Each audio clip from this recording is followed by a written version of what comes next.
Bienvenue dans Empathie, le podcast qui fait du bien et qui le fait bien. Je suis Benjamin Lubzinski et pendant cette heure, je vais être votre hôte dans un territoire moins doux, moins agréable que l'hypnose ô combien, celui de la douleur. La douleur, ça nous concerne tous. La douleur, ça concerne d'une manière régulière, insupportable, un peu moins d'une personne sur 3 en Europe. La douleur, c'est quelque chose d'envahissant. La douleur vous empêche de voir le monde, vous empêche de vivre, de vous réjouir. Et pour se débarrasser de la douleur ou vivre avec, ou trouver la solution qui permettra d'y mettre fin, c'est souvent un véritable parcours du combattant. Le docteur Hélène Rossineau, que je vais interviewer dans quelques instants, elle a une double, voire une triple casquette. Quand je l'ai vue pour la première fois, on s'est rencontrés à YouTube, comme ça, on a discuté, je l'ai trouvé très sympathique, on a échangé nos numéros de téléphone, et j'ai vu une jeune femme assez radieuse, joyeuse, drôle, intelligente, et évidemment que je ne pouvais pas me douter qu'elle souffrait. Personne n'aurait pu le voir. La douleur, c'est aussi quelque chose... La douleur est aussi silencieuse qu'elle crie à l'intérieur. Et donc, Hélène, c'est quelqu'un qui est un aidant. Vous savez, c'est important, les aidants sont des millions en France, et sans eux, la société ne tiendrait pas, et des millions de gens seraient abandonnés. C'est une personne qui est une patiente, qui souffre de douleurs chroniques et violentes, et c'est aussi un médecin, et c'est ce regard tout à fait unique et intéressant qui m'a donné envie de l'interviewer. Surtout, c'est la lecture de son livre « Revivre malgré la douleur » qui est aux éditions Robert Laffont, qui m'a permis de mieux connaître son message, ce qu'elle a à dire. Je vous en conseille très chaleureusement la lecture si vous souffrez. C'est un livre qu'on devrait mettre dans toutes les mains, celles de ceux qui souffrent et de ceux qui ignorent la douleur parce qu'ils ne la connaissent pas, mais il ferait bien de la connaître malgré tout, parce qu'elle arrivera un jour. Je suis ravi d'accueillir Hélène Rossineau. Bonsoir Hélène. Bonsoir Benjamin. Je commence par une première question toute simple. Est-ce que tu as mal en ce moment ? Eh bien écoute, aujourd'hui ça va plutôt bien. J'ai un peu les épaules qui tiraillent et je suis un peu fatiguée, mais ça c'est la fatigue des maladies auto-immunes. Mais le dos va bien, donc c'est une bonne journée. Et puis c'est parce que je te vois, écoute, finalement. Donc forcément, ça va bien. J'ai un côté très placebo. Ma voix est apaisante et j'ai un effet antidouleur très connu. Hélène, est-ce que des jours comme ça, tu arrives à oublier que tu es malade ? Oui. Il y a même des jours quand ça va vraiment bien, parce que ça arrive. Heureusement que c'est pas 24 heures sur 24, 7 jours sur 7, ou comme tout bon patient / médecin, je me dis, mais si ça se trouve, en fait, t'es pas vraiment malade. Il y a beaucoup de patients qui, quand les médicaments font effet, finissent par se dire, en fait, ça va mieux, et puis qui arrêtent le médicament, et la maladie revient, et ils se disent, en fait, non, c'était juste le médicament. Oui. Des arrêts de traitement. Oui, c'était pas une bonne idée. Donc c'est pas parce qu'on est médecin qu'on a toujours des bonnes idées. Non, mais c'est les. Et moi, tu sais, j'accompagne des gens qui se sentent mal dans leur peau, et je n'hésite jamais à parler de mes propres soucis, pas en détail parce que c'est pas le lieu sur ma chaîne, mais bien reconnaître qu'on est comme les autres et qu'on peut faire les mêmes bêtises, c'est primordial. Oui. D'ailleurs, j'ai testé. Une chose que je trouve toujours assez incroyable, c'est de me dire que tu peux aller chez un médecin, il va te donner des recommandations, mais personne ne va voir si tu les suis, que ce soit des recommandations de médicaments, de bonnes pratiques.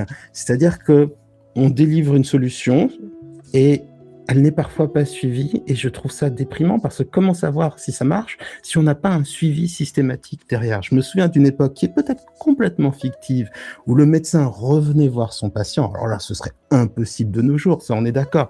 Ce serait complètement utopique d'imaginer ça, mais la médecine était moins efficace, mais on voyait la progression du malade. Et c'est pour ça que moi je me dis toujours, tu vas me dire ce que tu en penses, mais que la manière d'être pour un médecin est primordiale, parce que la qualité de ce qu'il va faire va en dépendre foncièrement, ne serait-ce que parce que on va croire ou non à ce qu'il propose, on va le faire ou non, et puis aussi l'effet placebo qui va être plus ou moins efficace. Est-ce que tu es d'accord avec cette idée? Tu as des petits trucs à rajouter? N'hésite pas. Je suis plutôt d'accord, mais disons que moi j'ai une chance, c'est que j'ai trouvé un super médecin, une super médecin, une rhumato, que je vais voir assez religieusement tous les 6 Ouais. mois. Donc elle voit comment je vais, quand ça va mieux, quand ça va pas mieux. Et surtout, j'essaye de prendre des notes régulièrement les jours où ça va pas, de noter les symptômes où ça va vraiment pas. Parce que s'il fallait que je note absolument tout, il y aurait plus de place dans mon téléphone depuis longtemps. Mais disons que les moments où ça va vraiment moins bien, j'essaye de noter et donc de lui apporter pour qu'elle puisse quand même, tu vois, suivre les évolutions, suivre les changements de dose. Mais ça, c'est parce que Mhm. j'ai eu la chance de la trouver. Et je l'ai trouvée que quand j'ai eu 29 ans. D'ailleurs, c'est elle qui m'a diagnostiqué, mais j'avais mes symptômes depuis mes 15 ans. On va en Donc, parler de ce parcours, c'est très important. Dis le nom de, tu nous as dit que c'était une maladie auto-immune, donc oui. c'est quand le corps se révolte contre le corps, le système Mhm. immunitaire. Dis-moi encore une fois si je dis une bêtise, mais surtout donne le nom de ta maladie parce que... Alors, j'ai une spondylarthrite ankylosante. Et c'est quand le système immunitaire fait du zèle. Ah, le mien est particulièrement enthousiaste. J'ai honnêtement le système immunitaire de ma personnalité. On va ensemble, on en fait parfois un peu trop. Ouais. Il est Voilà, hyperactif, c'est ça, comme toi il est complètement hyperactif. D'accord. À chaque fois qu'il y a un petit symptôme, il amplifie absolument tout. Et donc, dans la spondylarthrite, ça attaque majoritairement ce qu'on appelle les sacroiliacs. Donc, en gros, l'articulation entre la colonne vertébrale et les hanches. Mhm. Et ça Il y a un attaque. rapport avec l'asiatique, cet endroit? C'est l'endroit aussi pour l'asiatique? C'est globalement le même, L'endroit, c'est le même, à d'accord, peu ok. près le même coin. Pas la même chose, mais c'est à peu près le même coin. Et ça attaque aussi d'autres articulations. Et chez moi en particulier, ça fait un truc, alors, ça s'appelle des anthésites. Pour moi, l'anthésite, quand j'ai appris le nom, c'était un truc que ma grand-mère me donnait, qu'on mélangeait avec un peu d'eau, ça faisait une boisson. Ah C'est comme oui, je ça. vois, Et oui, et oui. d'accord, Du coup, j'ai jamais oublié le nom. Ça fait en c'est gros juste, des juste quelques tendinites gouttes et partout. c'est un Ouais, parfum, parfumzan d'anis. ou d'anis, Oui, c'est ouais, ça. d'accord, j'aime pas trop. Voilà. Et Hmm. les anthésites, c'est globalement des tendinites un peu partout. Donc j'ai très souvent des tendinites aux épaules, aux genoux, et elles arrivent de nulle part. Je peux aller très bien un jour et me réveiller le lendemain matin avec un genou qui marche plus ou une main qui peut plus se serrer parce que ça fait trop mal sur un stylo. Mhm. C'est pas forcément très pratique. Et je le sens pas forcément venir non plus. Après, j'ai de la chance, comme le traitement fonctionne plutôt pas trop mal.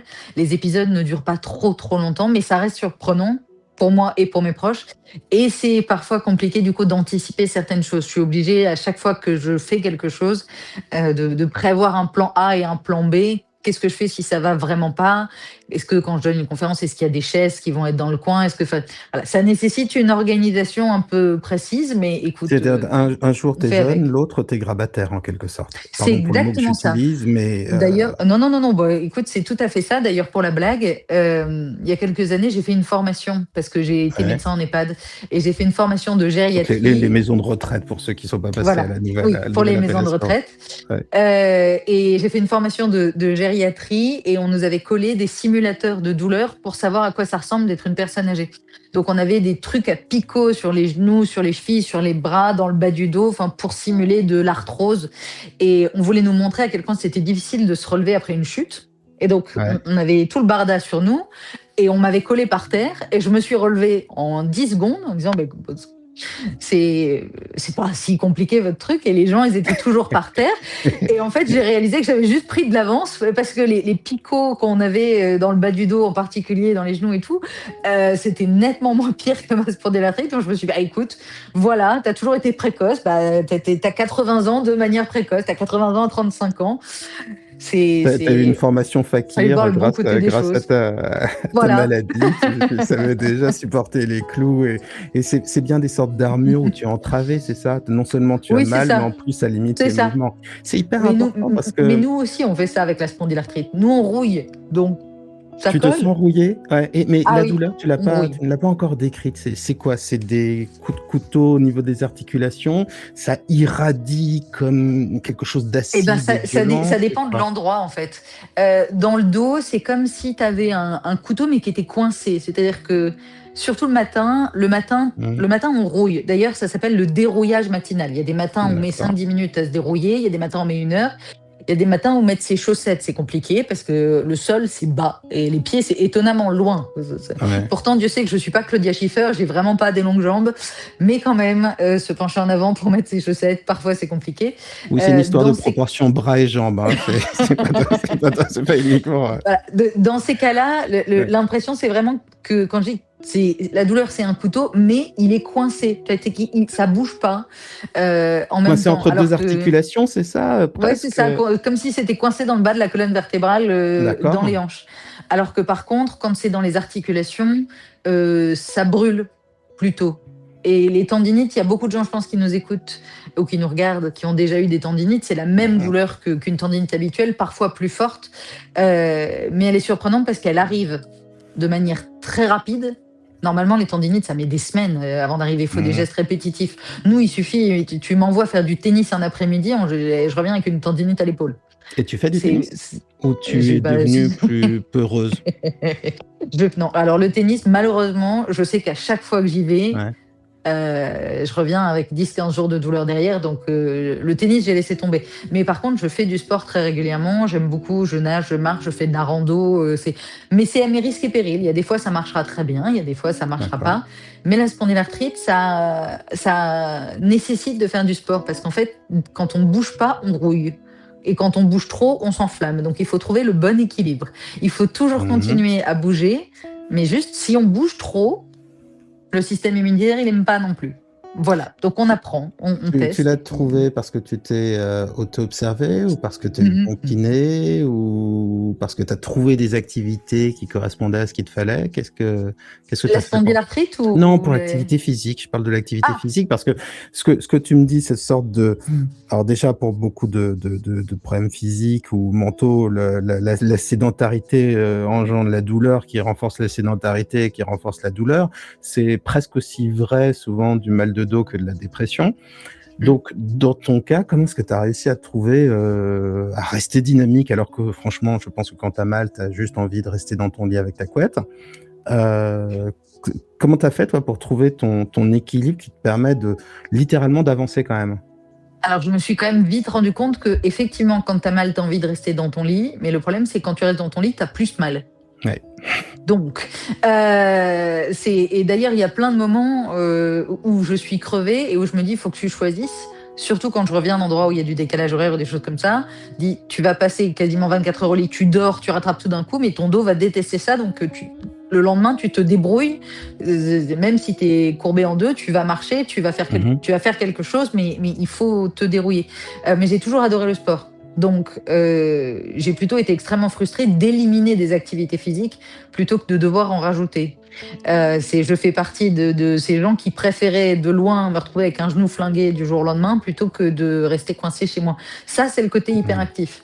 Donc, c'est juste que voilà, j'ai éliminé certaines activités quand je remarquais qu'à chaque fois que je les faisais, ça finissait mal.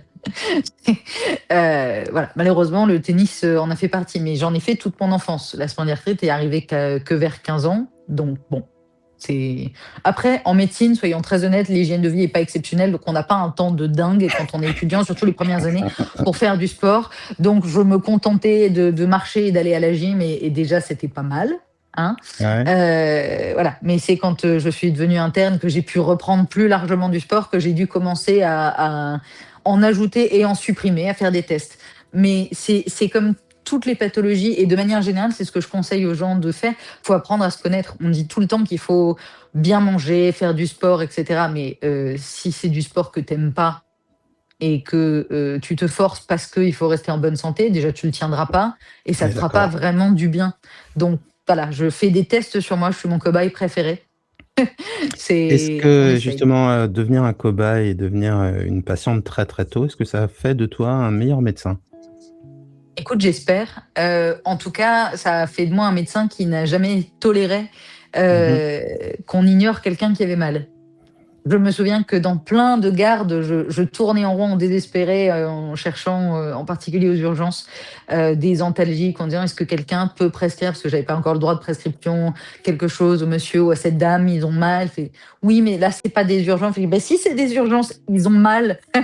C'est une urgence d'avoir mal, et ça, j'ai jamais compris qu'on ignore les Il gens faudrait qui que avaient j'ai le mal. serment d'Hippocrate sous les yeux, mais il me semble qu'il doit y avoir quelque chose comme soulager les douleurs à un endroit ou à un autre. Ce serait très étonnant. Qu'est-ce qui fait que on reste dans un côté un peu mécanique du corps humain? On essaye de le réparer, mais le vécu de la douleur peut apparaître comme secondaire. Qu'est-ce qui joue? Alors, dans ton livre, tu donnes des pics. Tu dis que pour certaines personnes, par exemple, il y a ce qu'on appelle le syndrome méditerranéen, qui est une sorte de discrimination en fonction de ton origine, qui fait passer des populations entières pour des hypochondriaques qui souffrent de rien. Il y a peut-être l'urgence et le burn-out semi-permanent qu'il y a dans les hôpitaux. Les hôpitaux sont pas des lieux très humains, il faut le dire. Malheureusement, on répare bien les corps, mais est-ce qu'on a le temps de s'occuper de l'âme? Qu'est-ce qui fait, à ton avis, que ce côté, on va essayer d'apaiser cette douleur, n'arrive pas très tôt? En fait, je pense qu'il y a 2, il y a 2 explications assez différentes. Quand on arrive sur la partie urgence, celle Ouais. que je te citais, c'est pas une urgence vitale dans le sens où ça menace pas la vie de la personne. Et du coup, dans l'ordre des priorités, c'est pas vu comme numéro un, parce que peut-être que la personne a mal, mais ça Mais va il pas faut trier. détériorer Mmh. d'un coup son état de santé et il faut trier. Et même si je considère qu'il faut 2 minutes pour prescrire le truc et pour soulager la personne, mais il y a souvent cet état d'esprit-là qui revient. De manière plus générale, il faut savoir qu'on nous enseigne rien quasiment sur la douleur. On nous enseigne les antalgiques, Mmh. mais pas ce que ça représente, mais de la même manière qu'on nous enseigne pas le handicap non plus, qu'on nous enseigne pas la communication. Enfin, je sais pas si tu as déjà remarqué en fréquentant beaucoup de médecins, mais il y en a quand même beaucoup qui savent pas annoncer des mauvaises nouvelles, qui savent pas communiquer correctement, qui parlent en jargon, qu'on a du mal à comprendre. Ça aussi, on devrait l'apprendre aux médecins. Et même, parce que je travaille souvent sur les aidants, le mot aidant est toujours pas dans les études de médecine. Donc, je dirais que les études de médecine sont en grande partie à revoir sur ça, Moi, aussi sur l'humanité. c'est ne serait-ce que pour le côté placebo. Un placebo, il peut être plus ou moins puissant, et je pense que plus tu seras humain et plus tu feras envisager la progression, la guérison, et plus tu auras tendance à avoir un effet placebo intéressant, et ça compte. Et puis il y a le soulagement moral aussi à ce moment-là. Parfois, on a besoin simplement de sentir que on s'occupe de toi à un moment où tu es complètement diminué et incapable de le faire, et c'est vrai que tu as raison, et je trouve ça dommage que les médecins l'apprennent sur le tas. Alors pour certains, ils ont toujours eu ça dans le sang, alors c'est quelque chose de très très naturel, la communication, l'empathie, et puis pour d'autres, c'est difficile, et pourtant c'est très important, et parfois je pense d'ailleurs qu'il y a des bévues qui sont liées à cette absence de communication. Il y a par exemple un changement que je trouve très intéressant en gynécologie, en obstétrique. Maintenant, on demande souvent le consentement de la personne avant d'effectuer des soins. Les premières fois que j'ai entendu ça, c'était pour l'accouchement de mon deuxième enfant. Je me suis dit, oh tiens, on me demande la permission. Oui, et le soin devient plus facile et plus agréable et plus humain et moins dégradant, et c'est une chose toute bête de demander: «Vous me permettez de faire ça et ça?» de décrire ce qu'on va faire, et pourtant c'était pas dans, et loin de moi l'idée de jeter la pierre, c'est que simplement si on ne vous apprend pas ça, c'est pas, moi-même j'étais étonné que ce soit possible. Un médecin qui dit: «S'il vous plaît, puis-je?» je j'ai trouvé ça extraordinaire. Mais je suis d'accord, c'est pour ça que je te dis qu'il y a une partie des études de médecine qui sont à revoir. Et il y a une autre partie, tu parlais du syndrome méditerranéen tout à l'heure, qui est Mmh. plus grave, elle est plus qu'à revoir celle-là. C'est pas que les études de médecine, c'est la médecine de manière générale et la recherche qui sont assez racistes et sexistes. Ça a été montré dans plein d'études, hein. D'ailleurs, la défenseur des droits en France a fait tout un rapport sur le sujet. Alors, c'est pas D'accord. que les médecins sont sexistes et racistes, c'est que dans la manière dont on nous enseigne les choses, on se base sur une médecine qui n'a absolument pas été mise à jour. Or, le problème, c'est que depuis des siècles, on apprend la médecine sur le corps des hommes. Blanc. Et le corps des femmes, Des hommes blancs, euh, c'est ce qui crée aussi un biais ou pas forcément? Alors, je pense pas que la partie racisée arrive, sur À cette ce partie-là, niveau-là. c'est plutôt le En tout cas, ce qui sexisme. est sûr, c'est que les tests sont plus souvent faits sur des hommes que sur des femmes, ce qui fait Tout que, à fait. l'efficacité des Mais médicaments, les effets secondaires, pourquoi on les prescrit, et cetera, c'est pas toujours aussi clair quand c'est une femme. Et ça, c'est c'est ça. Mais c'est ouais. surtout que pendant des siècles, le corps féminin a été une anomalie par rapport au corps masculin. Donc en gros, on a tous appris la médecine depuis des siècles basée sur les hommes. Et les femmes, au pire, c'était la sphère gynéco, grand maximum et rien de plus. Donc ça, c'était jusqu'à ce qu'on arrive chez Freud et ses collègues qui nous ont fait beaucoup, beaucoup, beaucoup de mal en traitant toutes les femmes d'hystériques, hein. Et ça aussi, Oh, c'est tu aurais été resté. hystérique à l'époque, toi. Oh oui, oh là là là Des là. des des des douleurs incompréhensibles qui arrivent à gauche et à droite et qui te rendent, paralytique, d'un coup, c'est à coup sûr, on te l'aurait Écoute, reproché, Benjamin, hein. je pense Mmh que rien mh. qu'avec mon caractère, j'aurais été jugée hystérique. Il n'y avait même pas besoin d'avoir mal. Je pense qu'on, Sorcière, voilà, sorcière, Hélène. je pense qu'on était bonne. Mais le problème, c'est que cette idée que du coup la femme exagère, c'est resté. Et ce que je trouve Qui est hallucinant, le parce que même genre de honnêtement, biais qu'on retrouve dans le syndrome méditerranéen. C'est la même chose. C'est exactement. l'idée qu'il y a une exagération des symptômes de la douleur chez Oui, une partie de la population, en général africaine, du bassin qui va méditerranéen. être, Oui, d'un bassin méditerranéen et d'Afrique Mm, dont on va dire qu'ils ont le syndrome méditerranéen. Et exactement. tu trouves que pour toi, c'est finalement un système culturel qui est Oui. ensuite, en quelque sorte, le macrocosme se reflète dans le microcosme. Culturellement, la médecine est trop orientée dans le sens d'une partie de la population et à discriminer le reste, et ça se répercute jusqu'aux médecins dans les hôpitaux. C'est ça ton analyse? Oui, ça se répercute assez clairement.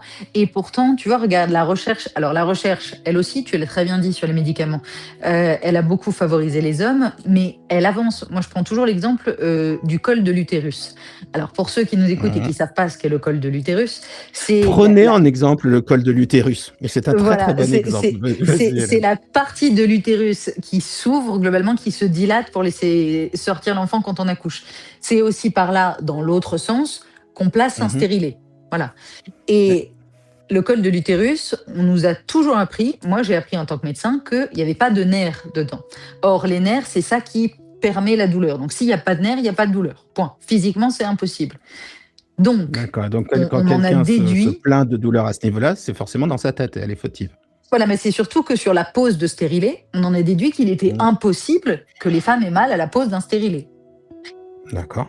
Je pense qu'en entendant ça, il y a beaucoup, beaucoup de femmes là qui doivent se dire mais ça va pas, ça fait très mal la pose de stérilet. En tout cas, ça peut faire extrêmement mal. Ça fait 20 ans qu'on le sait dans la recherche qu'il y a des nerfs et que non seulement il y a des nerfs, mais c'est une des zones les plus innervées du corps humain. On le sait grâce à l'imagerie. Ça n'est toujours pas arrivé dans les cours de médecine. Ça n'a pas été mis à jour. Il commence à y avoir certains pays dans lesquels les anesthésistes proposent des anesthésies pour simplifier la pose des stérilets. Chez nous, Mmh. on propose du space-fond qui ne sert strictement à rien. D'accord. Ouais. Voilà, en Est-ce partant que du c'est principe l'idée, que ça, tu ça as ne des peut pas crampes, faire mal. t'as des crampes d'estomac pendant tes règles, on va te donner du Spasfon, c'est la même chose, ça calmera, c'est ça?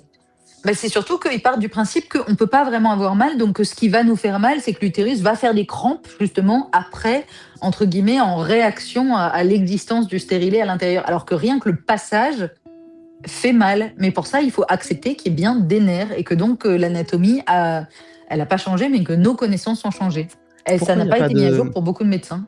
Pourquoi il n'y a pas d'inclusion du retour des patients sur la douleur, de retour davantage sur ce qui ne leur réussit pas et ce qui leur réussit? Ensuite, il faut tout vérifier, hein, c'est l'intérêt de la médecine, c'est une démarche scientifique. Mais pourquoi est-ce qu'il n'y a pas ce retour de la douleur? On pourrait imaginer quand même que toutes les femmes se plaignant des douleurs à la pose d'un stérilet en parlent à leur gynéco, qui pourrait d'une manière ou d'une autre dire on a quand même un problème à ce niveau-là, il faut qu'on étudie la douleur lors de... Qu'est-ce qui se passe? Qu'est-ce qui dysfonctionne?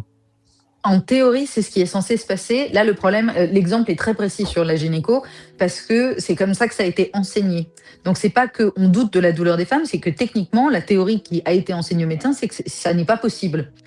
Dans d'autres domaines, dans d'autres douleurs, on remet moins en question la douleur. En tout cas, on écoute plus l'expérience des patients parce qu'il n'y a pas un blocage anatomique On leur a pas appris, par exemple, dans une sclérose en plaques, que ça faisait pas mal. On leur a dit qu'il y avait des moments où ça pouvait faire très mal.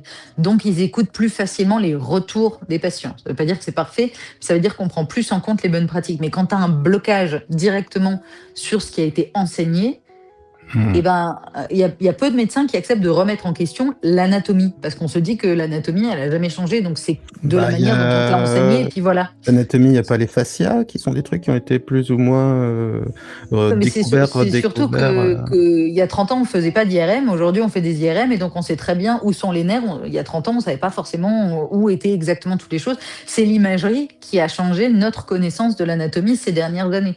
Alors, Karl Marx a une très belle phrase que je répète tout le temps, c'est euh, j'aime bien citer Karl Marx, il y a un côté comme ça de revendication chez moi, un peu syndicaliste qui apparaît. C'est pas du tout, je me positionne pas d'un point de Ça vue va avec politique, la mais casquette. c'est toujours amusant d'avoir. Ah, tu crois que ouais, pourquoi pas, ça donne peut-être un style. Il dit les superstructures sont toujours en retard sur les infrastructures. Ça veut dire en gros que les gens changent, l'économie change, et que ceux qui s'en préoccupent, qui essaient de comprendre ou d'agir dessus, ont toujours un train de retard. Et le train peut être extrêmement en retard, vu ce que tu es en train de me décrire, mais il faut le savoir, il faut en avoir conscience, et puis il faut avoir aussi conscience que quand on pratique la médecine, on est dans une science qui change. Ce qui est vrai une année ne le sera plus peut-être l'année d'après, et que c'est une obligation c'est un changement perpétuel. Et qu'on ne peut être un bon scientifique ou un bon médecin qu'en acceptant, en intégrant l'erreur comme une source précieuse d'information, que c'est pas une remise en cause, mais une source précieuse d'information. Je suis 100% d'accord avec toi. Mais c'est vrai que J'aime c'est quand tu plus dis ça, facile. merci. Merci, Non, mais Hélène. d'un point de vue de médecin, c'est plus facile de remettre en question, par exemple, une pathologie, de se dire qu'on a découvert de nouvelles choses sur quelque chose qui ne va pas, que de remettre en question quelque chose qui a l'air aussi basique que l'anatomie qu'on connaît depuis des siècles. On sait comment est fait le corps, mais on découvre juste de plus en plus de détails qu'on n'avait pas avant. Donc, c'est remettre en question un savoir ancré et traditionnel. Ça, c'est beaucoup plus difficile à faire que de remettre en question des bonnes pratiques ou que de remettre en question la manière dont on traite une maladie. C'est pas tout à fait la même chose dans l'esprit d'un médecin. Dans ton livre Revivre malgré la douleur, tu parles, et je le sais pour la première fois, de ta maladie. Qu'est-ce qui a été difficile dans le fait de le faire, et pourquoi tu as osé parler de ta maladie? Et avant, je vais poser la question qui tue, c'est la spondylarthrite ankylosante, c'est pas une maladie inconnue, il me semble. Moi, je me souviens d'un rhumatologue qui, en voyant mes résultats, m'a dit: ah, chouette, c'est pas la spondylarthrite. Bon, super. Donc déjà, j'avais entendu parler. Lui, il connaissait, hein, il savait ce que c'était, il avait vérifié. Donc comment peut-on passer entre les mains de rhumatologues ou de généralistes sans qu'à un moment on se dise, mais tu vois, c'est pas comme si on parlait d'une maladie orpheline hyper rare ou un truc comme ça. Donc ça, je te poserai la question tout à l'heure. Mais en premier, je voudrais savoir à quel point c'était difficile pour toi de parler de ta douleur, de ta maladie. Ah, c'était galère. C'est en plus, je j'avais pas prévu de commencer par ça. En fait, quand j'ai eu l'idée du livre, j'ai eu l'idée du livre dans un taxi parce que je me suis engueulée avec un de mes meilleurs amis. J'étais pas très bien ce jour-là, je venais de prendre de la cortisone, j'allais enregistrer un podcast, écoute, Ouais. et j'étais au téléphone avec lui. Tu veux dire qu'on a Et tendance à porter la poisse, c'est ça? non, que les bonnes idées arrivent justement en lien avec les podcasts. Et il m'a dit, tu prends quand même vraiment beaucoup de médicaments, est-ce que tu as déjà essayé la méditation? J'ai manqué de m'étrangler dans le taxi. Je lui ai dit, écoute, t'es bien sympathique là, mais je suis patiente et médecin, je sais globalement pour le coup ce qui fonctionne chez moi. Il me dit, oui, mais quand même, moi je sais très bien que quand je prends un antalgique, c'est plus du confort qu'autre chose. Je lui ai dit, tu étais en Pardon. train de dire que mes médicaments, c'est de l'antalgie de confort. Bon, donc là, l'engueulade s'est envenimée et on s'est globalement raccroché au nez. Et ma première pensée a été de dire, si j'avais écrit un bouquin sur la douleur et qu'il avait été dans le taxi avec moi, il aurait sûrement pris le bouquin sur la douleur en pleine tête. Et 30 secondes après, je me suis dit, mais tu devrais peut-être écrire un bouquin sur la douleur, en fait. Parce que je suis sympa et que c'est un de mes meilleurs amis et que j'ai bien réalisé que même s'il avait été extrêmement maladroit dans sa formation, et il disait ça parce que il essayait de prendre soin de moi. Alors, c'était raté, ça marchait pas. Mais ça partait d'une bonne intention. Et je me suis dit, tu passes ton temps à travailler avec les aidants, tu peux pas juger quelqu'un pour avoir essayé de t'aider, même s'il t'a aidé n'importe comment. Et il peut pas savoir comment t'aider parce que tu lui as jamais expliqué ce que tu avais exactement. Donc, c'est comme ça que la réflexion est née. Et Malgré tout, les antidouleurs comme médicaments de confort, ouais, non, moi, ça m'embête un petit peu, tu vois, même en moi termes aussi. de Non, mais philosophie ou d'efficacité. on n'est pas Oui, évidemment, réconciliés ne d'ailleurs pas encore. souffrir est un confort remarquable, hein, mais j'ai du mal. Hein. Oui, moi aussi j'ai eu du mal. Ouais. Moi aussi j'ai eu du mal. Je vais pas raccrocher au nez pour rien. Mais bon, mais disons que ma réflexion est partie de là et je me suis dit, mais là, il va quand même falloir que je parle un peu de moi parce que je peux pas donner des leçons sur la douleur aux gens comme si je connaissais pas le sujet, comme si j'étais juste un médecin qui faisait un bouquin sur la nutrition ou les troubles du sommeil ou un truc comme ça, comme on en voit plein. Je me suis dit, ça suffit d'ailleurs le yaka faucon, etc. Il faut peut-être que tu expliques que tu as une vague idée quand même de la maîtrise du sujet. Et Des deux côtés de normalement, la barrière, qui ne devrait pas voilà, exister, mais des deux côtés.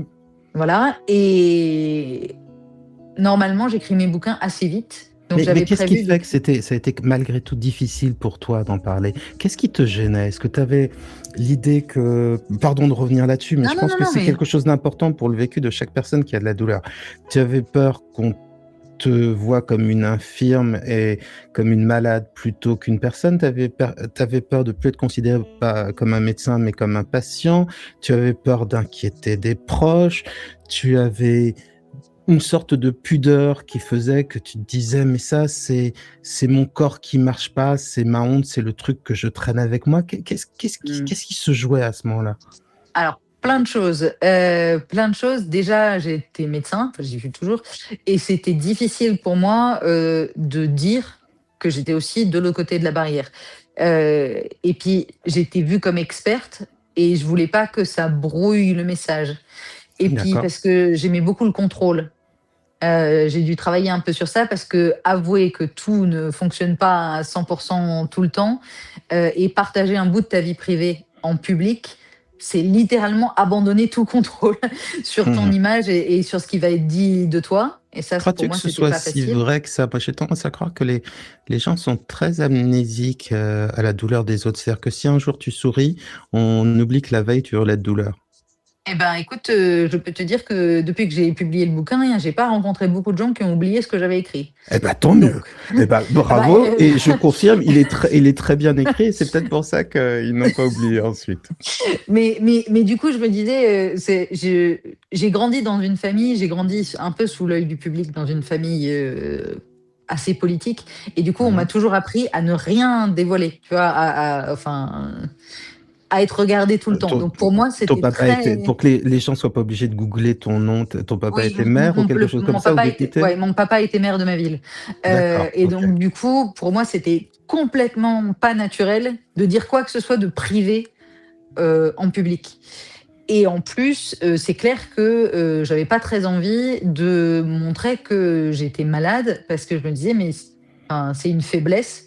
Est-ce que tu as vraiment envie qu'on te voit comme ça et que ce soit ça que les gens, dont les gens se rappellent la première fois qu'ils te rencontrent ou qu'ils discutent avec toi? Autant dire que il a fallu faire de la thérapie pendant que j'écrivais ce bouquin. Il a été beaucoup moins facile que prévu à écrire. Et ce que j'allais te dire avant que tu me reposes la question, mais tu as bien fait de le faire, Non, je t'ai c'était carrément que interrompu, on peut le dire, mais je oui, mais c'est voulais pas que grave. ouais. C'est pas grave. C'est que quand j'ai écrit, normalement, je devais écrire en janvier-février, faire une pause d'un mois et finir le bouquin en mai, un mois et demi globalement. Mhm. Et j'avais presque fini le bouquin en février. Et le truc, c'est que quand je l'ai relu, merci de me montrer, quand je l'ai relu, quand je suis revenue, je me suis dit, mais attends, mais t'es nulle part dans ce bouquin. J'ai été repartie dans un truc d'expertise. Je nous avais quasiment fait un essai sur la douleur. Alors, je dis pas que c'était pas intéressant, hein. J'ai gardé quelques chapitres sur mon bureau. Mais enfin, j'étais partie dans une comparaison des définitions de la douleur par différents philosophes. Et je me suis dit, mais il est où le bouquin humain sur la douleur? Où est-ce que tu partages ton expérience? Là, tu as complètement raté l'exercice. C'est dire, j'étais persuadée d'avoir parlé de moi. Je crois qu'il y avait, allez, 3-4 paragraphes en fait sur le manuscrit quasiment entier. Donc j'ai Mmh. appelé mon éditrice et j'ai dit que j'allais avoir du retard et il y a eu un blanc dans le téléphone. Elle m'a dit pourquoi. Je lui ai dit parce que je vais en supprimer à peu près 60-70%. Je recommence et je reviens. Bon, elle m'a fait confiance, hein. Merci Alice, désolée encore pour les pour les palpitations de dernière minute. Et j'ai repris et je me suis dit là il faut que tu racontes. Et j'ai changé de méthode d'écriture parce que normalement je tape à l'ordinateur. Pour tous mes autres livres, je tapais à l'ordinateur. Pour moi, c'est ma manière de dire j'écris aux gens. Et là, Ouais. j'arrivais pas. C'est la première fois où j'ai une page blanche parce que ça me paraissait trop personnel. Et donc, j'ai pris du papier et un crayon et je me suis dit que j'allais l'écrire à quelqu'un en qui j'avais confiance et que j'allais lui raconter. Et donc, j'ai écrit tous mes chapitres à la main, un par un. Tous ceux qui parlent de moi ont été écrits entièrement à la main. Et j'ai rattrapé les morceaux comme ça. Et C'est devenu un c'est vrai qui cette, manuscrit. belle personne pour que tu aies envie de lui écrire comme ça? Sans avoir de nom évidemment, mais Euh, Quelqu'un dont le regard m'a appris à m'accepter aussi. Et je dois dire que super, mes proches ont été... je les avais jamais impliqués dans ma pathologie du tout. d'accord, Euh, Ne serait-ce que parce que quand je suis en crise, c'est le seul moment où je suis silencieuse. C'est d'ailleurs à ça qu'on reconnaît que ça va vraiment pas. d'accord, ouais. Sinon, je parle tout le temps. Et le reste du temps, quand je suis pas en crise, je voyais pas de raison de signaler que j'avais mal, sauf si c'était pour annuler une soirée ou quelque chose comme ça. Mais dans ces cas-là, j'avais tendance à trouver une excuse, tu vois, plus qu'autre chose, plus que de dire, bah écoute, ce soir j'ai mal au dos. J'ai d'ailleurs réalisé une fois que le bouquin est sorti, j'ai enchaîné les dîners avec des amis et la moitié a commencé Mmh. les dîners en disant, mais c'est quoi cette maladie du pouls? Et je me suis dit, à ce point-là, on est amis depuis 15 ans et je t'en avais même pas parlé. Mais ça se voit pas la Voilà. douleur, ça se voit si peu Ben sur un non. visage ou dans un corps. Mais c'est surtout que moi, j'avais pas voulu en parler non plus. Et je m'étais pas rendu compte de la barrière que j'avais mis avec mes amis qui, du coup, sont devenus beaucoup plus proches de moi une fois qu'ils l'ont appris et que j'ai commencé à partager avec eux. Et donc, c'est ces personnes-là, mon cercle le plus proche, qui m'a aidé à accepter les choses et à m'accepter telle que j'étais et qui m'ont permis d'écrire ce livre tel qu'il est avec, du coup, 100% de moi dedans, cette fois-ci. Tu vois, pour que tu aies mal, il faut qu'il y ait un plâtre. Pour que tu sois handicapé, il faut qu'il y ait un fauteuil roulant. Si tu as pas quelque chose d'aussi manifeste, tu auras pas forcément ou une canne blanche pour un autre type de handicap mais il faut vraiment que ce soit très, très, très, très, très visible et là, ça crée l'empathie et on n'a jamais autant de succès que quand on a un plâtre. Alors que quand on a quelque chose de beaucoup plus grave, souvent effectivement, personne ne le sait. Et Écoute, comment est-ce que ta spondylarthrite, pardon de t'interrompre, oui. a pu passer sous les radars pendant autant d'années? Alors, c'est en partie à cause du fait que j'étais étudiante en médecine, Mmh. parce que quand on est étudiant en médecine, on change de stage globalement tous les 3 à 6 mois. Et comme on est D'accord. entouré de médecins, à chaque fois qu'il y a un truc qui va pas, on demande autour de nous. Ce qui Mmh. fait qu'on a zéro traçabilité.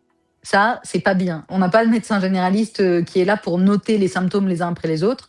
On change de médecin tout le temps. Donc, Donc dans faut des éviter pathologies... le grignotage médical, c'est ça? Ouais, Ouais, voilà, le nomadisme médical, c'est pas génial.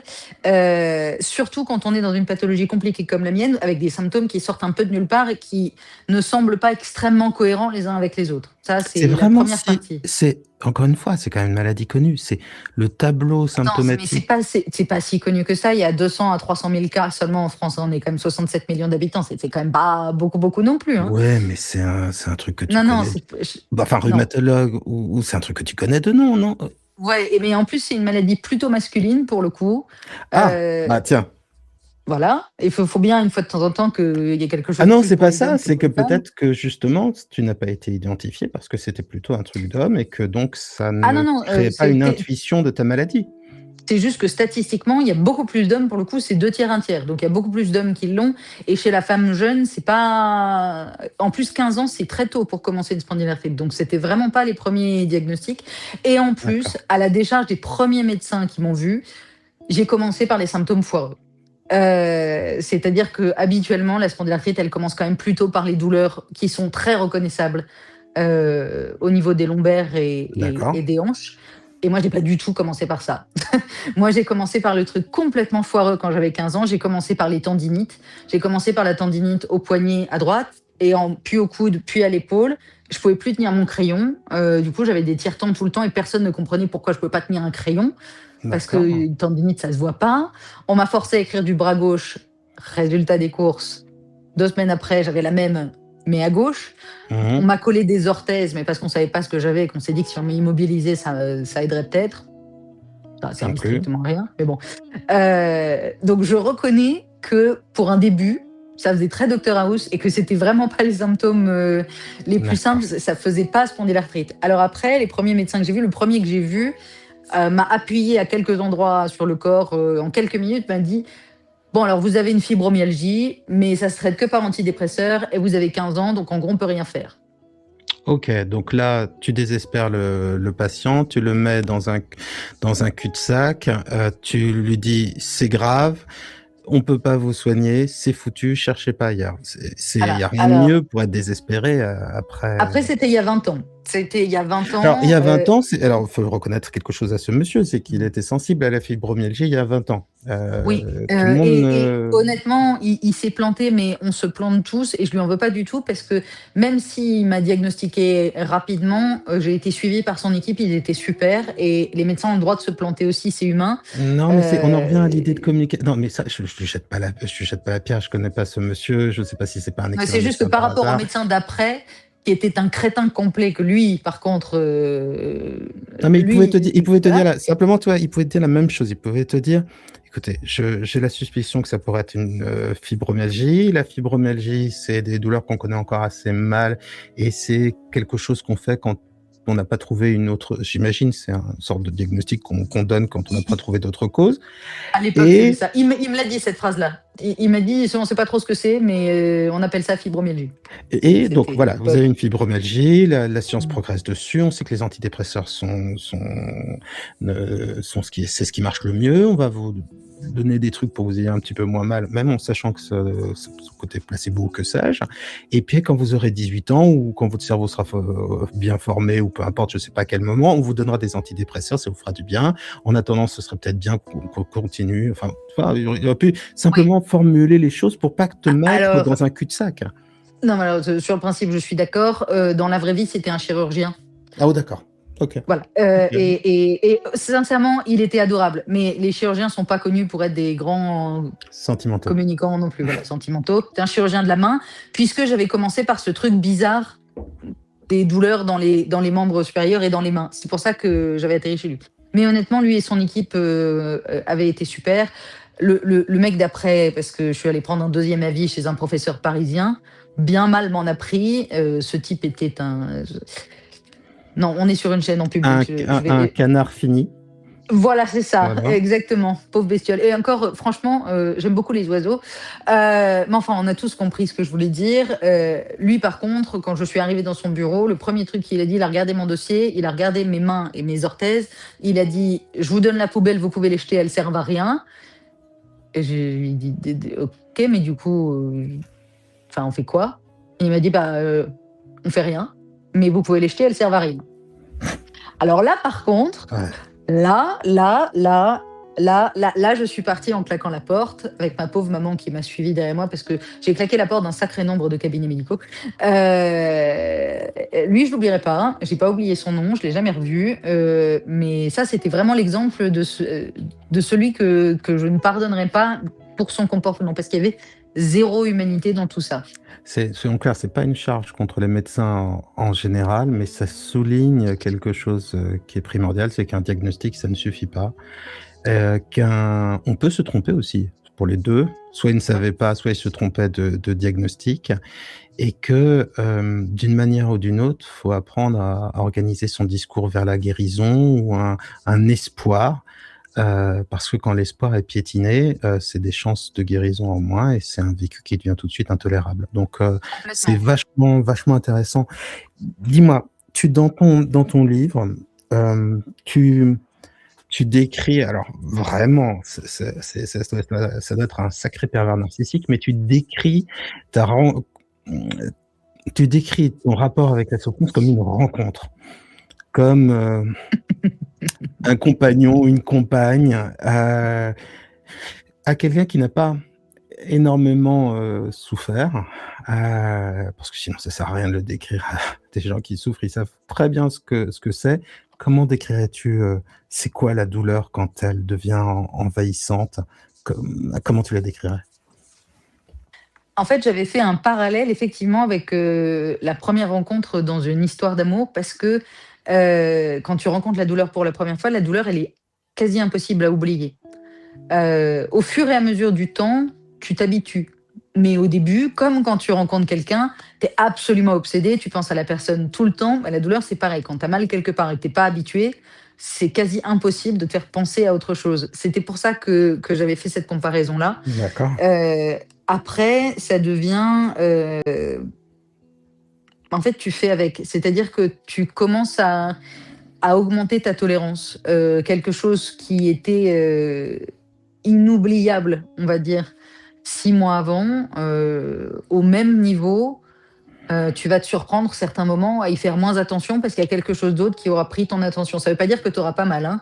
Ça veut juste dire qu'à force, le corps, apprendra à vivre avec. Si tu tombes pas en Et dépression. oui, mais ça, c'est un autre type de douleur par-dessus. Mmh. Et les 2 d'ailleurs peuvent la dépression peut aggraver la douleur physique, ça peut être pire. Juste un instant, le chat mon chat est en train de faire tomber tous les livres de ma bibliothèque. Si vous Non, entendez mais des j'ai bruits beaucoup de en le fond, podcast a beaucoup de succès voilà. auprès des chats et tout le monde le sait, les chats ont la priorité. Si un chat est sur vos genoux, ne bougez pas. Si un chat demande des caresses, acceptez. Si une invitée doit dire à son chat d'arrêter de mettre à sac sa bibliothèque, vas-y, je t'en prie. Non, non, non, mais je vais abandonner. Simplement, ne vous étonnez pas si vous entendez des bruits de fond, de chute, etc. Ça n'est pas moi, je vais bien sur mon canapé. C'est juste ma bibliothèque qui s'effondre en arrière-plan. Voilà. Euh, donc oui, c'est quelque chose qui, alors chez moi en tout cas, qui varie. Il y a des jours qui sont insupportables, il y a des jours où ça va bien. Et quand ça va bien, on finit par même remettre en question son existence, ce qui est un truc que je trouve absolument fou. Même après 20 ans, j'ai toujours des moments où je me dis c'était pas si mal que ça non plus.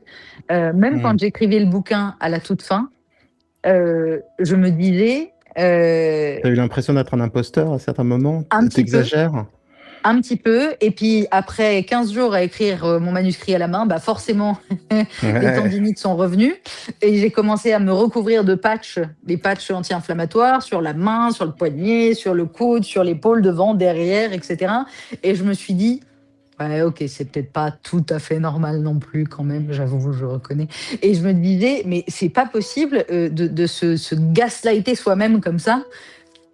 Tu as ton diagnostic, il a été confirmé par je sais pas combien de médecins, tu sais que les médicaments fonctionnent, mais c'est traître un médicament qui fonctionne Non, mais quand on est habitué à avoir on mal. devrait peut-être, on devrait presque l'écrire, dire voilà, je souffre de ça et ça m'ouvre tel droit, tel droit, tel droit, tel droit. Moi, ça m'ouvre Euh, rien du tout hein, comme droit.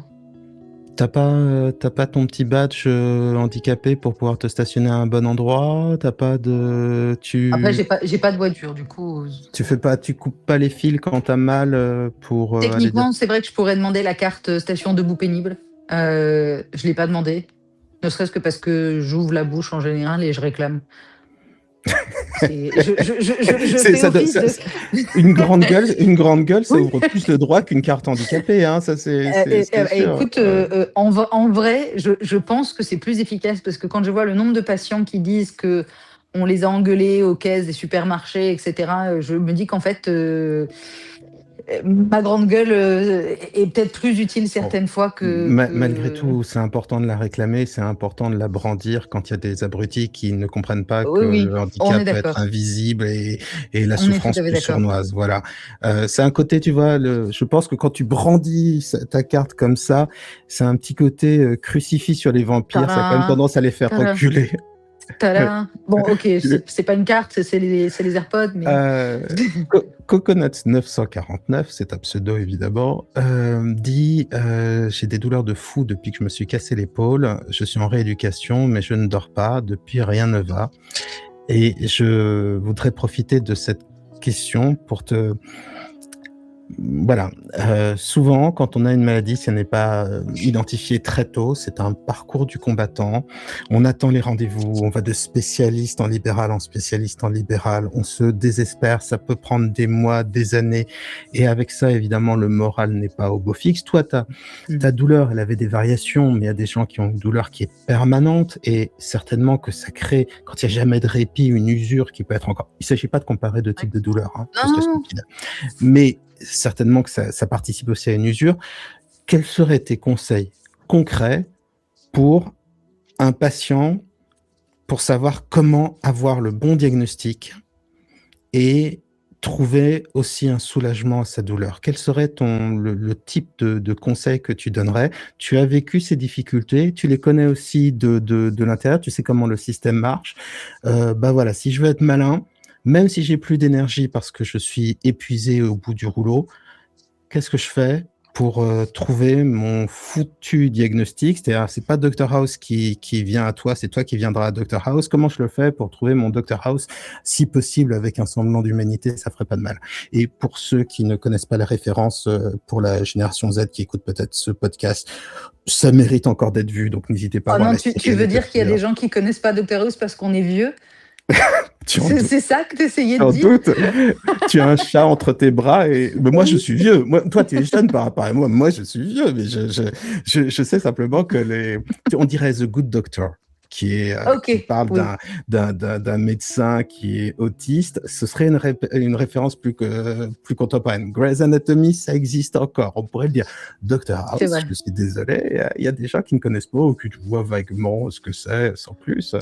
Bah, pour Euh, ceux qui connaissent pas, c'était le médecin spécialisé dans les cas complètement foireux, ultra rares et que personne n'arrivait à diagnostiquer.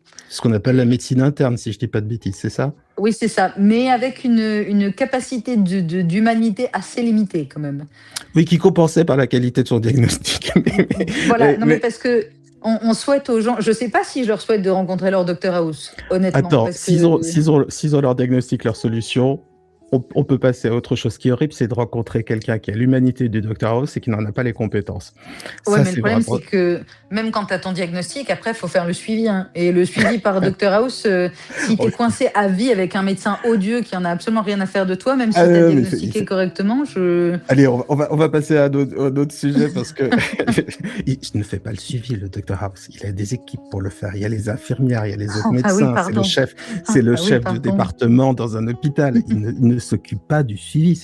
C'est un travail de kiné, ça, de s'occuper du suivi. Bien sûr que tu le sais. Dis avec tout le respect que j'ai pour le boulot de kiné. Hein, c'est pas, il faut le prendre au second degré. Les kinés sont très importants. Oui, ouais, aussi parce qu'il donne un peu d'humanité au système. Oui, Aussi. et puis parce qu'il me dérouille très régulièrement, donc j'aime beaucoup mes kinés. Je dois une partie de ma qualité de vie à mon kiné, qui me suit depuis que je suis toute petite. Bonjour Benoît, si tu écoutes, merci. Merci pour tout. Super. Ah bah, ça fait plaisir d'entendre ça. Bah oui. Dis-moi, comment fait-on pour naviguer dans le triangle des Bermudes de la mer des diagnostics et des médecins qui ne s'y retrouvent pas dans tes problèmes? Comment fait-on d'abord pour avoir son diagnostic et puis aussi comment fait-on pour trouver ce qu'il y a de plus important que le confort, le réconfort face à la douleur, des solutions contre cette douleur. On va séparer les deux. D'abord, comment fait-on quand on a un diagnostic qui n'est pas évident? Comment je fais pour être malin? Alors, honnêtement, il n'y a pas un conseil pour tout le monde parce que ça va dépendre aussi un peu de la chance, j'ai envie de dire. Il faut passer par le médecin traitant. Il y en a qui sont très, très bons et qui vont trouver. Il y en a qui sont médecins traitants et spécialisés aussi, par exemple en rhumato, qui ont des diplômes ou des choses comme ça par-dessus. J'en ai un qui est très bien. Et puis, il y a des fois où malheureusement, il va pas trouver. En fait, la question, c'est est-ce que le premier médecin qu'on va voir va vouloir chercher avec nous ou pas? Il est là le truc. Il faut réussir à trouver un médecin qui va vouloir chercher, qui va dire je sais pas ce que vous avez pour l'instant, mais je vous crois. Ça va peut-être prendre du temps, mais on va chercher ensemble et on va regarder une liste, on va faire les examens D'accord. les uns après les autres et on va chercher. Et Il va être si votre un vrai médecin, partenaire qui te guide, ouais, quitte aussi de temps en temps à appeler certains services et à dire elle a vraiment mal, il faut que vous la consultiez là ouais, maintenant. Hein, c'est important parfois d'avoir Exactement, ces petits exactement. passe-droits. Heu, OK, donc un médecin C'est vraiment aidant. un C'est médecin la vraiment première chose. aidant, D'accord. et un médecin en qui on peut avoir confiance et surtout qui nous croit et qui nous écoute. Moi, je préfère de loin que ça traîne un peu, mais de sentir que je peux m'appuyer, sur lui et qu'on est une équipe, plutôt bah, comme Docteur House, plutôt que de savoir en 30 secondes, mais de me sentir, pas vraiment considérée comme un être humain à Mais tu côté. vois, moi, j'ai des réflexes de patients qui habitaient à Paris, qu'à Paris, en général, on te dit: «Ah oui, bah, alors, c'est tel service, c'est tel professeur qu'il faut aller voir pour tel problème. Vas-y directement, vas-y de ma part si on a de la chance et si tu arrives pas à avoir de rendez-vous avec lui, va à l'hôpital américain, il y a que des bons médecins et c'est un hôpital pour riches à Neuilly, si vous connaissez pas. Ça coûte très cher, mais ils font des choses qu'on fait pas en France et ils ont de très bons médecins. En gros, c'est ça, on te dirige vers la sommité et on croise les doigts pour que ça marche. Ça fait pas partie aussi du guide de survie en milieu hostile, ça? Alors, D'aller chercher les meilleurs, si tu te souviens de mon expérience personnelle, le grand pont parisien m'a pas particulièrement réussi, hein, parce que c'était un grand pont parisien, ce type. Mmh. Donc je conseille pas forcément le grand pont parisien. Par contre, s'il est recommandé, pas parce que c'est un grand pont, mais parce que, c'est un confrère que le médecin connaît personnellement et qui sait la manière dont les patients sont traités avec lui, ça oui. Mais pas juste parce qu'il est C'est très marrant, reconnu. tu fais passer l'humanité avant le diagnostic. Oui, parce qu'en médecine, on peut être très connu parce qu'on publie 50 ou 100 articles sur une pathologie et pas avoir vu un patient depuis très, très longtemps. Il faut Mais faire donc être attention. assez piètre en diagnostic aussi, malgré l'expertise, théorique? Plus être très au point, plus avoir l'habitude, avoir, une armée de médecins en dessous de soi, d'équipes qui gèrent le quotidien pendant que toi, tu es le grand ponte et tu gères le service. Donc c'est OK. pas toujours le grand chef qu'il faut voir, ça veut pas dire qu'ils sont tous mauvais. Ça veut juste Malgré dire tout, ça que vaut quand même la peine de savoir quels sont les services réputés, malgré tout. toujours, oui, Toujours. Mmh. et en particulier à Paris, on a une partie des médecins qui sont dans des services hospitaliers, qui font aussi du libéral à côté, donc ça peut être un moyen d'en voir plus rapidement. Ouais. Mais, Pour expliquer en 2 mots, on gagne mal sa vie à l'hôpital, donc on permet, aux médecins d'avoir une activité en libéral. D'un côté, vous attendez 2 ans, de l'autre côté, vous avez un rendez-vous en 3 semaines, mais 3 malgré semaines, c'est un peu exagéré, hein, même 1 en mois, libéral. 2 mois, 3 mois, je ne sais pas. C'est plutôt 3-4 mois, oui. C'est D'accord, oui, plutôt alors 3-4 mois. je ne suis pas Heu, précis sur, pardon, mais j'idéalise aussi peut-être la situation de la santé en général en France, hein, oui, c'est oui, oui, possible. je pense que tu l'idéalises un tout petit peu. Heu, Moi, je suis personnellement beaucoup plus sur les recommandations personnelles. Ma rhumatologue, que j'aime aussi beaucoup parce que c'est elle qui a vraiment démarré ma prise en charge. Mmh mh. Je l'ai pas choisie parce que j'avais regardé les recommandations et qui étaient les meilleures. Je l'ai choisie parce que j'ai parlé, j'étais encore interne à l'époque, à mon chef, de ma suspicion. Je lui ai dit: «Je pense que j'ai une spondylarthrite» et il m'a dit: «Écoute, mon fils a une spondylarthrite. Sa rhumato, l'a beaucoup aidé, elle est très bien si tu veux, je te donne son nom». Et ça a pas raté. Elle était très bien. J'ai mis du temps à avoir le premier rendez-vous, mais elle était très bien. Donc j'ai C'est tendance à marrant, hein, comme préférer, le voilà. bouche à oreille peut finalement être aussi un vecteur fiable pour En médecine, choisir, en médecine, c'est important. Donc disons que si vous n'avez pas la chance que votre premier médecin, parce que l'accès aux soins est pas très simple, hein, chez nous en ce moment, mmh. que votre Il y a premier Coconuts médecin. qui dit, «À Paris, on est mieux servi, en campagne, on est dans un espace au petit bonheur la chance, on est sur la route Ouais. russe», ce qui est, malheureusement, assez vrai. C'est assez vrai. Ouais, ouais, c'est assez vrai. C'est pour ça que je dis si les médecins qu'on a autour de nous ou le médecin qu'on a autour de nous se comportent pas comme des vrais partenaires d'une équipe, en tout cas, ont pas envie de chercher, heu, c'est le bouche à oreille qui peut plus fonctionner parce que, en particulier quand on est à la campagne, si on doit se déplacer pour aller voir un médecin, ça peut être loin, ça peut être long, ils prennent pas forcément de nouveaux patients. Donc, le bouche à oreille a plus de chances de fonctionner que de tenter, l'hôpital du coin. Internet a changé des choses. Maintenant, il y a des notes Google sur les médecins. Bon, vous êtes tous Oui. jugés, vous avez tous un certain nombre d'étoiles. Aussi, on peut consulter en ligne. Je ne sais pas si ça donne accès à des soins supplémentaires, à des possibilités supplémentaires, ou si c'est trop, ça diminue tes chances par rapport à une rencontre en chair en os, mais peut-être qu'il vaut mieux consulter en ligne que pas consulter de toute façon. Et puis, il y a un dernier point qui est toutes les intelligences artificielles qui, alors jusqu'à récemment, étaient tout à fait d'accord pour avoir un avis sur nos symptômes. Ça ne voulait pas dire qu'elles ne pouvaient pas se tromper, ça ne remplace pas un médecin et les examens qu'il faut passer, etc. Mais parfois, ça peut orienter. Est-ce que tu trouves qu'il y a du bon là-dedans? Et si oui, je te laisse te servir et dire, tiens, ça, je trouve ça intéressant, les avis Google, tiens, je trouve ça intéressant, Alors, ChatGPT. les avis Google, je suis pas très pour parce que c'est comme tout quasiment. Quand on est content, on met souvent jamais aucun commentaire et par contre, quand on n'est pas content, on met un commentaire. Donc je trouve ça toujours assez biaisé, mais alors peu importe, pas que les médecins, hein, les médecins, les restaurants. Moi perso, je pense jamais à laisser de commentaires sur quoi que ce soit. Le seul moment où je me dis là, je vais laisser un commentaire, c'est quand je suis en colère. Donc j'essaye de pas le faire parce que je me dis, mais en fait, Tu peux malgré tout chercher les moins mauvais, hein. Ça n'enlève pas totalement oui, je ma sais, pharmacienne qui est, mais franchement, si elle était croyante, pourrait tout à fait être sanctifiée dans la semaine. Elle a quelques mauvais avis qui n'ont mais aucun rapport avec la réalité de cette pharmacienne qui est excellente. ouais, mais toi, tu le sais. Mais Oui, quelqu'un je qui la sais. connaîtrait pas, Mmh. peut-être que ces 3 avis-là vont lui faire dire, il faut pas aller, chez elle. Alors que toi, tu sais très bien que ça correspond pas. Donc, je dois dire que Google sur les professions humaines, je suis pas un super fan. La Par contre, j'ai consultation en un ligne? avis. La consultation en ligne, ça peut toujours aider. Ça peut parfois aider à dépatouiller un peu dans les symptômes. Mais Mmh. honnêtement, ça dépend aussi du type de pathologie.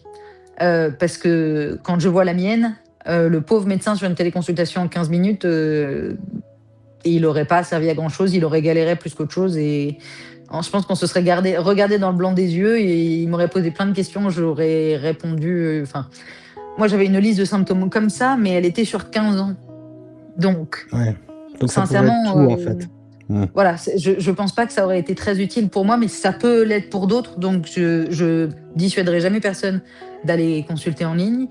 Ce qui est intéressant, j'ai testé ChatGPT pour voir, pendant que j'écrivais le bouquin parce que, bah, du coup, j'avais mal, Mmh. donc et puis cet été, j'ai fait une crise, donc je l'ai testé d'autant plus. Je voulais voir ce que ça allait donner. D'accord. Je l'ai testé 2 fois, donc sur la partie tendinite et sur la partie crise, avant que ça dégénère et que de toute façon, j'ai plus besoin de morphine que de ChatGPT parce qu'à ce niveau-là, honnêtement, ChatGPT me servait plus à grand chose. Ouais.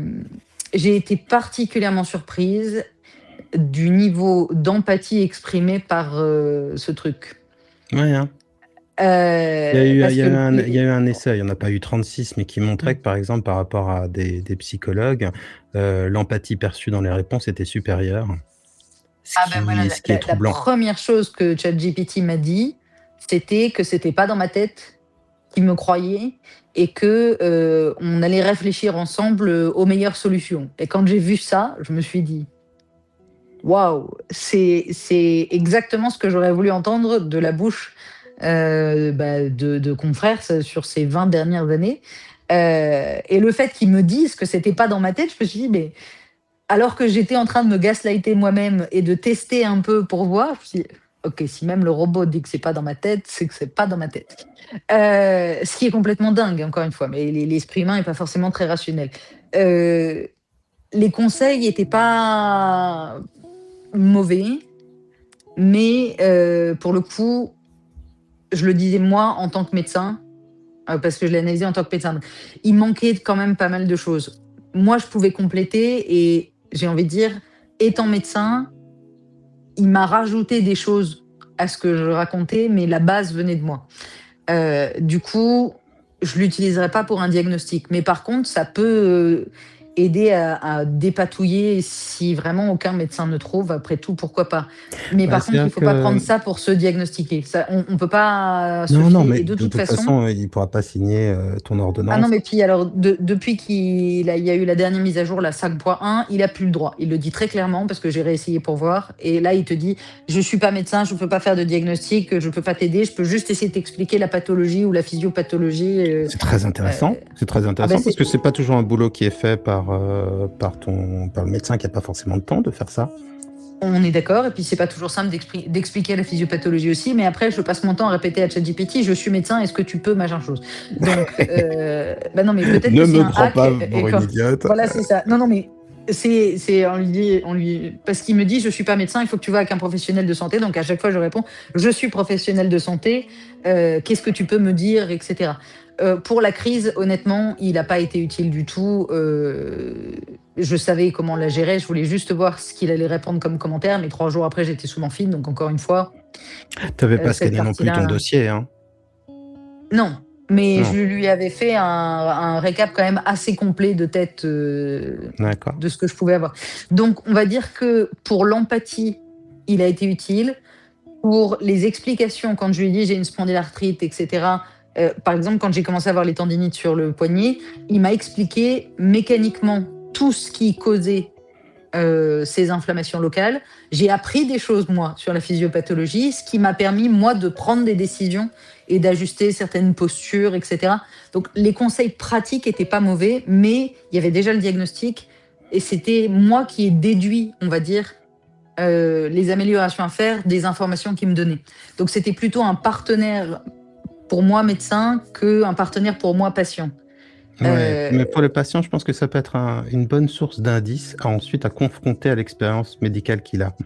Tu vois, Disons que ça peut, même aussi ça peut pas imparfait que faire ce de mal. soit, Oui. moi, je fais partie, tu me diras si tu es d'accord avec moi, mais des gens qui pensent qu'un patient éduqué, c'est un patient qui va pouvoir exiger davantage de son médecin et qui va pouvoir, si le médecin l'accepte, être un meilleur partenaire pour réfléchir et comprendre sa maladie. Je suis 100% d'accord, avec un bémol sur ChatGPT et toutes ces intelligences artificielles. Je ne suis pas, il n'y a pas de Non, non, pub non, mais pour c'est pas ça, c'est que ChatGPT. elles sont créées pour aller dans le sens des gens. Ouais, Et donc bien là où il sûr. peut y avoir un biais, même vis-à-vis du médecin, c'est que quand le patient arrive en disant je pense que j'ai ça, et que le diagnostic n'a pas vraiment été posé, rarement, en fait, l'intelligence artificielle va le contredire immédiatement. Il faut demander à l'intelligence artificielle de nous contredire, de nous poser des questions, etc., pour orienter. C'est-à-dire qu'il faut demander à être interrogé pour avoir une chance que les informations soient fiables. Si on arrive en disant j'ai mal là, j'ai mal là, j'ai mal là, je pense que j'ai telle chose, il va te sortir une liste pour convaincre ton médecin, globalement. Donc ça va être très biaisé. C'est pour ça qu'il faut faire attention et qu'il y a beaucoup de médecins qui sont réticents à ce Donc que en les patients gros, arrivent avec des diagnostics faits par une intelligence tu dois lui artificielle. dire, voilà, j'ai tel type de douleur, mais interroge-moi comme si tu étais un médecin, fais une anamnèse, donc une récolte d'informations assez large, et une fois que tu auras le sentiment que la récolte d'informations était assez importante, dis-moi tout ce que ça pourrait être par ordre de probabilité, et puis là, peut-être que tu auras quand même des choses intéressantes qui vont émerger, j'imagine. Mais alors, en tout cas, c'est une technologie qui est en train d'évoluer. J'ai pas trop de doute sur le fait que d'une manière ou d'une autre, ce sera un complément de santé à un moment ou à un autre, et qu'il va falloir faire avec, quoi. Et, Oui. et que pour ceux qui n'ont justement pas accès des médecins aussi facilement que ça, peut-être qu'un jour ce sera un premier conseil intéressant. Il y a un truc, quand on a échangé bien sûr un petit peu avant le podcast, et il y avait un point sur lequel je n'étais pas d'accord avec toi, ça veut pas, vraiment pas dire que j'ai raison, ça veut juste dire que j'avais un point de vue différent. C'était sur les centres antidouleurs. Moi, mon avis, c'était que quelqu'un qui souffrait fort et depuis suffisamment, enfin depuis un certain temps, il fallait quand même le plus rapidement possible diminuer la douleur, et que c'était un problème qui devait être traité. Ça n'empêche pas d'aller chercher le diagnostic, heureusement. C'est quand même idéal si on peut avoir un diagnostic et un traitement adapté. Mais pour moi, la douleur devait être la prise en charge de la douleur devait être très accessible dès le début. Et toi, quand tu m'as parlé, tu as eu un propos qui était un peu différent, et alors j'aurais aimé comprendre ton point de vue. Alors, je disais juste que il y a très peu de centres de lutte contre la douleur en France et que Oh, pour c'était pas moi, une il attaque, faut. hein. C'était juste, Ah, c'était mais pour je me défends comprendre ton. pas. Ouais, pardon. J'explique pour ceux qui n'étaient pas dans la conversation avant, c'est-à-dire tous ceux qui nous Comment? Vous écoutent, n'êtes pas au sauf moi, courant des échanges qu'on voilà, a eus avant? Ouais. que en France, parce que tout le monde n'est pas de France non plus, en France, il y a très peu de centres de lutte contre la douleur. Mhm. Dans ces centres, on trouve des médecins qui sont spécialistes de la lutte contre la douleur. Ma problématique, elle est plutôt que tous les autres médecins de ville, spécialistes comme généralistes, ne sont pas bien formés à la lutte contre la douleur. Et que pour moi, une grande partie des pathologies ne relèvent pas d'un centre de lutte contre la douleur, parce que les centres de lutte contre la douleur sont spécialistes des douleurs qu'on appelle réfractaires, c'est-à-dire que rien ne soigne du tout. Donc, pour moi, une meilleure prise en charge de la douleur, ça signifie une formation de tous les médecins pour que qu'on aille voir le cardiologue, le neurologue, le généraliste, le gynécologue, peu importe. À chaque fois qu'il y a une douleur, elle soit prise en charge immédiatement. Parce que si on doit Ok. attendre 3-4 ans de liste d'attente pour voir le centre de lutte contre la douleur, ça va pas aller. On a très peu de spécialistes sur ces Parce types que de tu vois, douleurs. par exemple, pardon, excuse-moi, Non, il y non, avait mais un léger c'est. décalage, je ne voulais pas t'interrompre. Parfois, je suis étonné qu'on ne puisse pas prescrire des électrostimulateurs pour la douleur. Il faut aller dans un centre antidouleur, qu'on puisse pas avoir des propositions qui sont en complément des médicaments, comme pourquoi pas l'hypnose aussi, par exemple. Et c'est vrai que j'aimerais bien que ça puisse être proposé en complément et en première intention. Euh, Et ça, c'est pas toi? particulièrement la problématique du centre de lutte contre la douleur. C'est Non. une Ah bah, problématique de il y a budget des. de la Sécu et d'organisation du système de santé. Est-ce qu'il y a déjà eu, et je finirai sur cette question, est-ce qu'il y a déjà eu comme ça une sorte de rattrapage des connaissances des médecins qui a pu se faire d'une manière systémique à tous les niveaux? Est-ce qu'on a déjà vu, je ne sais pas, un sujet qui changeait toute la donne, formation générale à l'arrivée des antibiotiques ou formation générale sur je ne sais quel sujet? Est-ce qu'on a déjà organisé une mise à jour du cerveau des médecins global, ou est-ce que ça n'a jamais existé? Alors, écoute, faudrait demander à un spécialiste de l'histoire de la médecine parce que c'est fort possible qu'au moment où les antibiotiques ont été créés, on ait fait une mise à jour des médecins à ce moment-là. Mais après, les médecins ont une obligation de formation continue, chacun dans sa spécialité. Donc, une formation, toute spécialité confondue, honnêtement, je ne pense pas. Même si, soyons honnêtes, mon sujet d'origine, le sujet des aidants, est en train de prendre dans toutes les spécialités. Donc, je ne peux pas te dire qu'on fait une mise à jour complète du cerveau des médecins, c'est peut-être un peu exagéré, mais on peut pousser des causes et faire avancer des causes et faire en sorte que les médecins aient envie de se former. Le truc, c'est qu'il n'y a pas un temps immense qui est dédié à la formation, parce que je pense que tu as remarqué quand tu vas voir ton médecin, en général, il s'ennuie pas, il a un planning de dingue, tu Ah, on mets est bien 6 mois avant de d'accord. réussir à le voir. Donc, si on l'expédie 3, 4, 5 jours en formation, etc., ça devient compliqué. Donc, c'est des bouts de formation par-ci, par-là qui sont faits. Non, mais on pourrait imaginer une formation globale sur l'algologie, donc là, je dis pas de bêtises, c'est la spécialité sur la douleur, pour remettre un peu de l'ordre dans les médicaments qu'on doit prescrire, les recommandations qui se font, l'attitude qu'on doit avoir vis-à-vis. On pourrait imaginer comme ça une diffusion d'informations bien conçue. Tu sais ce qui serait mieux et plus efficace, ça serait Quoi? de faire ce que je réclame depuis des années, de recommencer à refondre complètement nos foutues études de médecine, parce que certes, il faut mettre à Attends, jour c'est les plus gens qui efficace, mais sont dans 10 déjà ans. Hein, médecins. si on le fait maintenant, c'est dans 10 ans qu'on va avoir les premiers effets. Donc. Mais non, mais parce qu'il faut bien les former, les médecins. Donc ça veut dire qu'il faut que les formateurs en médecine, c'est les médecins. Nos profs sont les médecins en cours, donc si tu changes les programmes, il faut que les médecins qui vont enseigner derrière soient à jour aussi, globalement. Donc, si tu changes complètement les programmes, tu vas avoir des externes et des internes qui vont arriver dans les services en étant formés avec des nouvelles connaissances. Donc, les connaissances vont se disséminer, elles arriveront juste par les internes et par les externes. Donc, c'est un autre moyen de toucher les médecins, d'avoir des présentations dans les staffs, c'est tout en formant une nouvelle génération. Donc, moi, je pense que l'urgence, elle est là. On ne peut pas continuer à former des médecins aussi mal sur plein de sujets différents. Enfin, je trouve ça aberrant. En fait, on forme les médecins chez nous sur de l'ultra-technologie, de l'ultra-précis, de la tech et de la théorie, et on ne forme absolument pas sur les humanités. On ne forme pas sur les aidants, on ne forme pas sur la communication, on ne forme pas sur l'écoute, on ne forme pas sur les familles, on ne forme pas sur l'accompagnement humain de la douleur. On ne forme pas sur le handicap. On ne forme que sur la technique. Et ça, pour moi, il faut que ça change. C'est amusant, ça me fait penser à la différence entre la médecine au 19e siècle et la médecine maintenant. Au 19e siècle, la médecine, on avait de bons diagnostics. En gros, on te disait de quoi tu allais mourir. On essayait de faire en sorte que ce ne soit pas si horrible que ça. Et là, maintenant, j'exagère et je caricature, j'en suis conscient.